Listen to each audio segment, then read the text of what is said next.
A peaceful family barbecue takes a shocking turn when nosy neighbors call the cops. But the officers are about to make a mistake they'll never forget. Because the man they're confronting isn't just any dad. He's their new boss. The aroma of sizzling meat filled the backyard as laughter and conversation blended with the crackling of the barbecue grill. It was a warm summer evening, and the Williams family was celebrating their first weekend in their new home, a beautiful house in an upscale neighborhood. The father, Michael Williams, stood at the grill, flipping burgers with practiced ease. His wife, Angela, set the table while their two children ran around, their giggles echoing through the yard. It was the perfect family gathering. But just beyond the wooden fence, eyes were watching. The neighbors had noticed the new family moving in a few days ago. They had exchanged polite nods and forced smiles. But behind closed doors, the whispers had begun. Who are they? What do they do? Are they really the right fit for this neighborhood? And now, seeing the backyard filled with unfamiliar faces, laughter, and music, their suspicions grew. A few houses down, an elderly woman named Mrs. Caldwell peered through her blinds, her lips pursed in disapproval. She grabbed her phone and dialed a familiar number. Yes, I'd like to report a disturbance. A loud gathering at the new house on Maple Street. It looks suspicious. Inside the Williams home, everything remained peaceful. Michael, in his casual t-shirt and apron, looked every bit like a loving father enjoying a night with his family. There was no hint of the authority he carried, no sign of the power behind his calm demeanor. But something was off.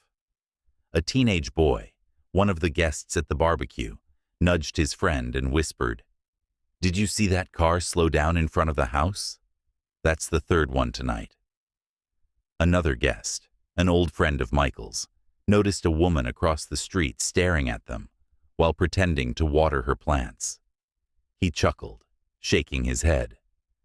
"They're not used to seeing people like us around here, huh?" Michael just smiled, but his grip on the tongs tightened slightly. He had dealt with situations like this before. He knew the look, the cautious glances, the fake smiles, the subtle exclusion. He had spent years fighting against the very thing he now sensed creeping into his new life. But tonight, he just wanted to be a father, a husband, a neighbor. The music played on. Plates were filled. Stories were shared. But then, amidst the warmth and laughter, the sound of approaching sirens sliced through the air. The guests exchanged uneasy glances. Angela froze, gripping the edge of the table. The children stopped playing, sensing the sudden shift in energy. Michael sighed. He had been expecting this. Blue and red lights flashed against the windows. A patrol car rolled up to the curb. Two officers stepped out, one of them adjusting his belt, the other scanning the crowd with a look that was all too familiar. Michael exhaled slowly, wiping his hands on his apron before stepping forward. From the other side of the yard, his old friend murmured under his breath, "They have no idea who they're dealing with." But Michael already knew.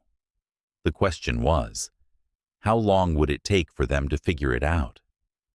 The laughter faded as the flashing red and blue lights painted streaks across the neatly trimmed hedges. Conversations trailed off, and the once lively barbecue turned eerily silent. Two officers stepped out of the patrol car. One was a tall, broad-shouldered man in his early 40s with a hardened expression. His name tag read, Officer Reynolds. The other, a younger officer with a hesitant demeanor, scanned the gathering nervously. His name was Officer Martinez.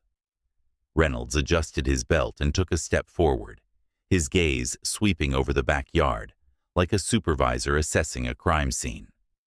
He saw groups of black and brown faces, the music, the food, and made a decision before anyone had spoken a word. Angela instinctively reached for Michael's arm, her grip firm. Michael, however, remained calm, his eyes steady as he watched the officers approach. "Evening, gentlemen," Michael greeted them, his voice even. "Something I can help you with?" Reynolds didn't acknowledge the courtesy. Instead, he flipped open his notepad. "We got a noise complaint," he said flatly. "Neighbors reported a large gathering, said it looked suspicious." Michael's jaw tightened, but his smile didn't waver. "Suspicious?" He glanced around. "We're just having a family barbecue." Reynolds's eyes narrowed. "You live here?" A ripple of tension passed through the guests. A few exchanged glances, but no one spoke. Michael met the officer's gaze. "I do." Reynolds exhaled sharply, unimpressed. "Mind if I see some ID?" The question hung in the air, heavy and deliberate. Angela stiffened. A few guests shifted uncomfortably. A neighbor watching from a distance folded her arms, her expression unreadable. Michael reached into his pocket slowly, retrieving his wallet. He held it up, but instead of pulling out his ID, he kept his hand still. "You ask for ID at every neighborhood barbecue?" he asked, his voice steady. "Or just this one?" Martinez, the younger officer, glanced at his partner, sensing the shift in tone. "Sir, we just need to confirm." Reynolds cut him off. "It's standard procedure." Michael studied him, measuring his next words. "Standard," he echoed. "Right." Angela, still gripping his arm, spoke up. "We just moved here. We've introduced ourselves to the neighbors. We've done nothing wrong." Reynolds barely glanced at her. His focus was on Michael. "You've got quite the gathering here," he said, scanning the crowd again. "Looks a little over capacity. Are you sure everyone here was invited?" A murmur rippled through the guests. Someone scoffed under their breath. Michael inhaled slowly. He recognized this game. The thinly veiled accusations, the calculated condescension. He had spent years confronting men like Reynolds, men who carried their authority like a weapon, who wielded suspicion as a tool. "Officer," he said, voice still measured, "are you implying that my guests don't belong here?" Reynolds folded his arms. "I'm saying this doesn't look like a typical neighborhood barbecue." The words hung in the air like a slap. Martinez shifted awkwardly, his fingers twitching near his radio. A guest, a longtime friend of Michael's, took a step forward. "Man, this is ridiculous," he muttered. "We're not doing anything wrong." Reynolds held up a hand. "Sir, I suggest you stay where you are." Michael let out a breath. He could feel the weight of every pair of eyes on him. The guests, the neighbors peeking from behind curtains, the officers waiting for his next move. And then, Reynolds smirked. "Unless," he said, voice laced with mock politeness, "you'd rather we take this downtown?" Angela sucked in a sharp breath. A few guests stiffened. The insinuation was clear: comply, or be dragged into something worse. Michael exhaled slowly, lowering his wallet. Reynolds tilted his head, satisfied. But then, Michael did something that made the air shift. He reached for the table beside him, picked up a small black leather case, and flicked it open with a practiced motion. The golden police badge inside gleamed under the backyard lights. Reynolds's smirk faltered. Martinez took a half step back, eyes widening. Michael's voice was calm, but there was no mistaking the weight behind his words. "You see, officer," he said, tilting the badge slightly, "I don't think we'll be going downtown tonight." A stunned silence fell over the yard. The game had just changed. The silence was thick, suffocating. The gleam of Michael's badge reflected in Reynolds's stunned eyes, his smirk dissolving into something unreadable. Martinez, the younger officer, shifted uncomfortably, his fingers twitching at his belt. The tension in the backyard was palpable, a sharp contrast to the carefree laughter that had filled the air just moments ago. The guests stood frozen, their expressions a mix of confusion, anticipation, and the lingering sting of insult. Michael let the moment stretch, watching Reynolds closely. He had encountered men like him before, officers who wielded authority like a weapon, but recoiled when confronted with true power. "You're a cop?" Reynolds finally spoke, though his voice lacked the confidence it had before. Michael didn't blink. "Not just a cop." He closed the badge case with a quiet snap. "I'm your new chief." Reynolds stiffened. Martinez swallowed hard.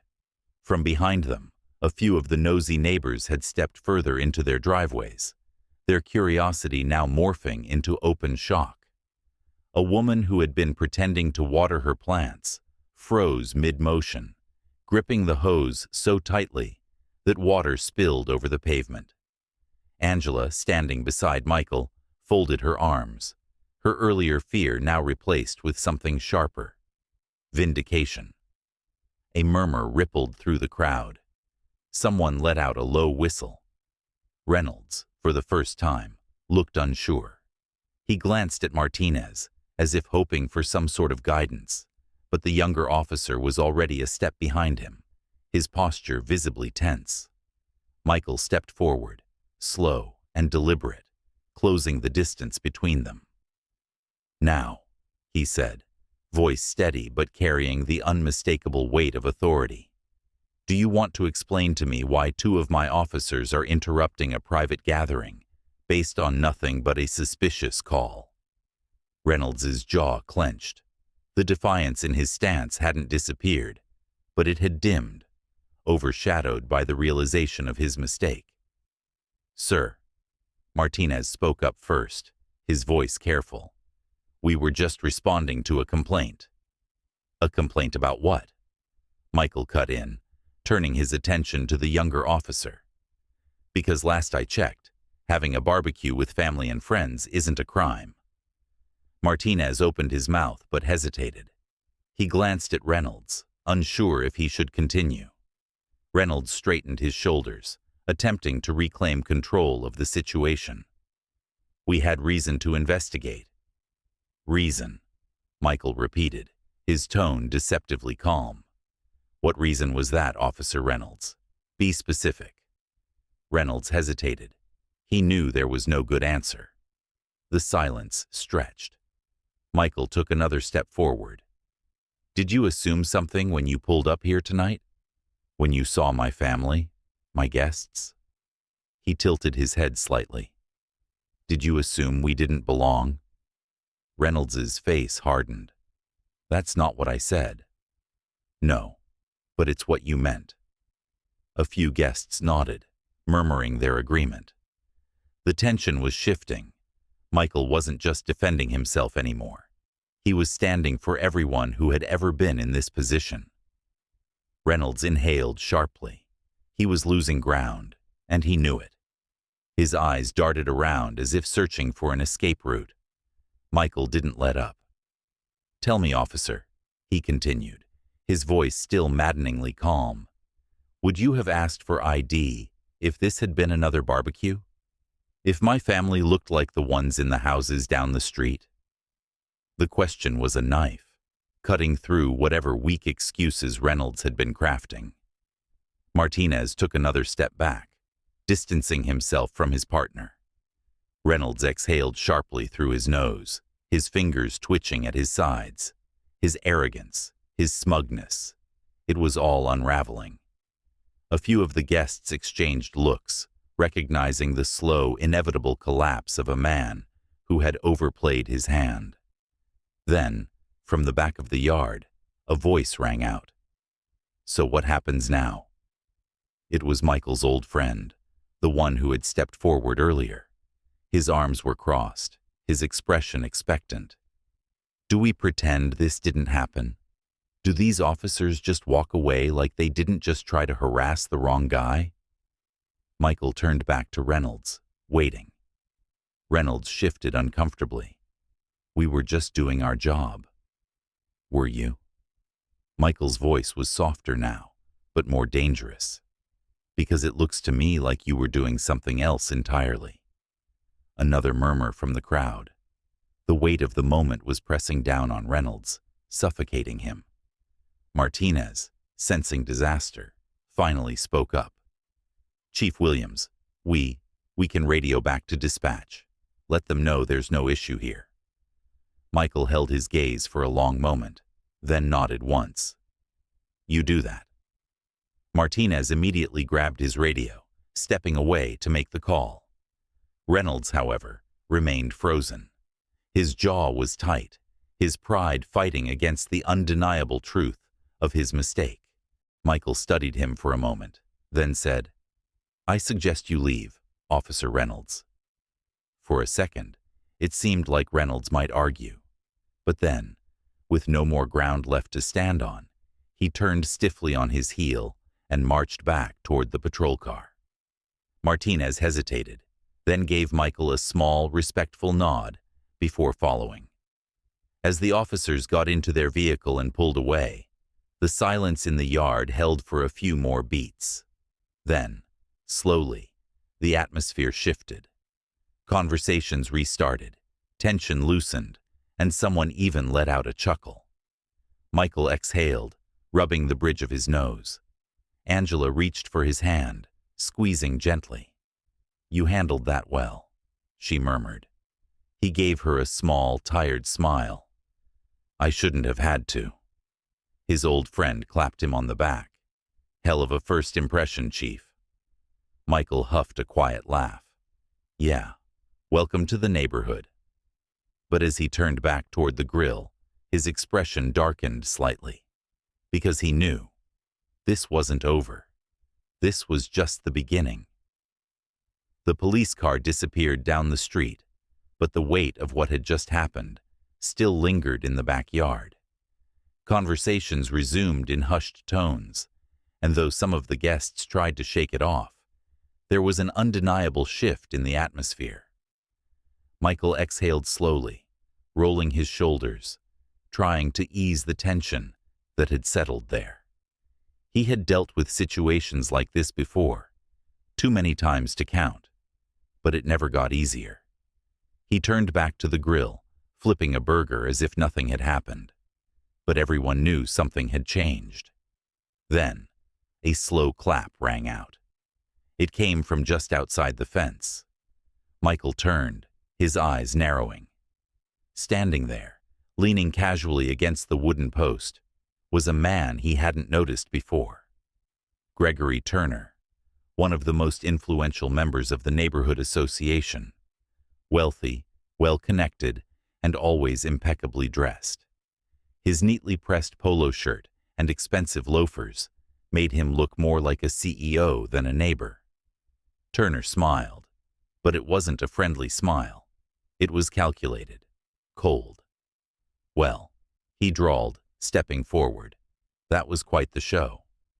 Michael wiped his hands on a napkin, watching him carefully. Didn't realize we had an audience. Turner chuckled, shaking his head. Oh, Chief Williams, you're going to find that this neighborhood is always watching. He gestured vaguely toward the other houses, where shadows still lurked behind curtains.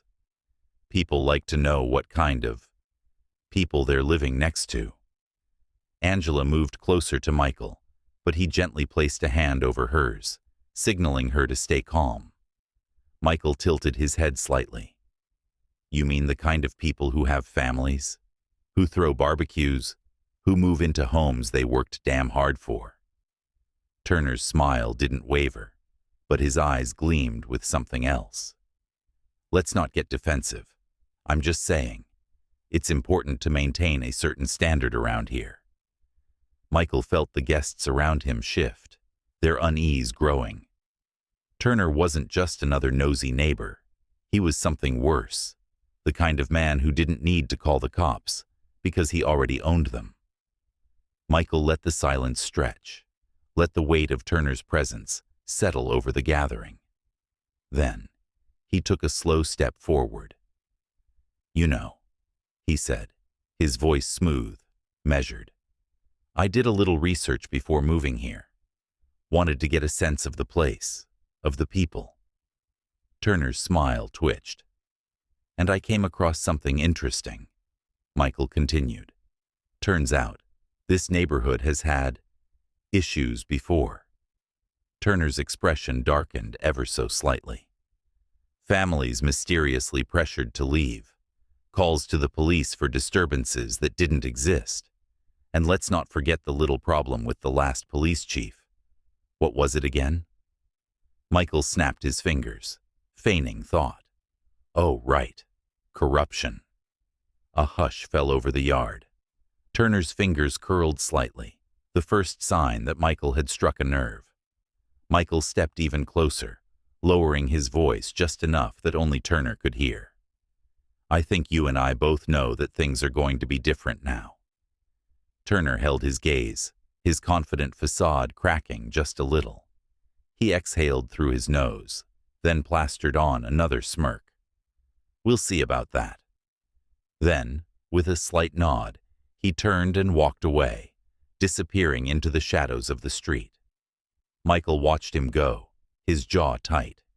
He wasn't stupid. He knew what that was, a warning.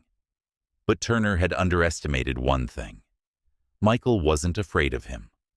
He turned back to the grill, flipping the last of the burgers. Food's ready, he called out, his voice steady. Because no matter what Turner or anyone else thought, his family belonged here, and he wasn't going anywhere. The tension lingered like the last wisps of smoke rising from the grill. Guests exchanged wary glances, some still unsettled by what had just transpired. The police had left, but the message they carried remained. And then there was Turner, his veiled warning still hanging in the air, unspoken but undeniable.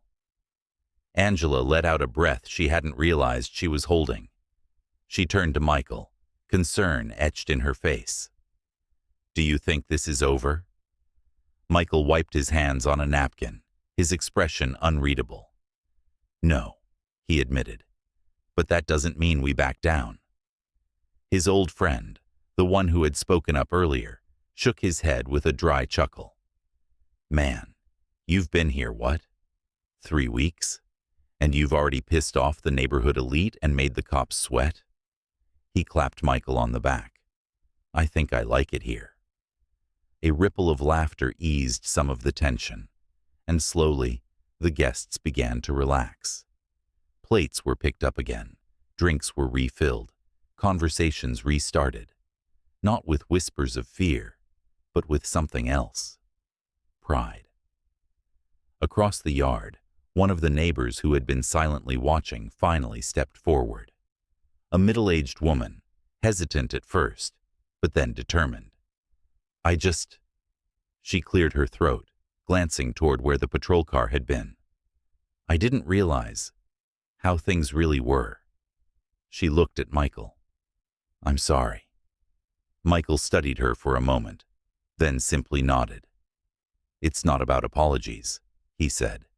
It's about what happens next. The woman swallowed, then gave a small, firm nod in return. And just like that, the shift had begun. Not everyone in the neighborhood was against them. Not everyone would look the other way. And as the evening settled, Michael knew one thing for certain. This was his home now. And no one, not the neighbors, not the police, and certainly not Gregory Turner, was going to change that.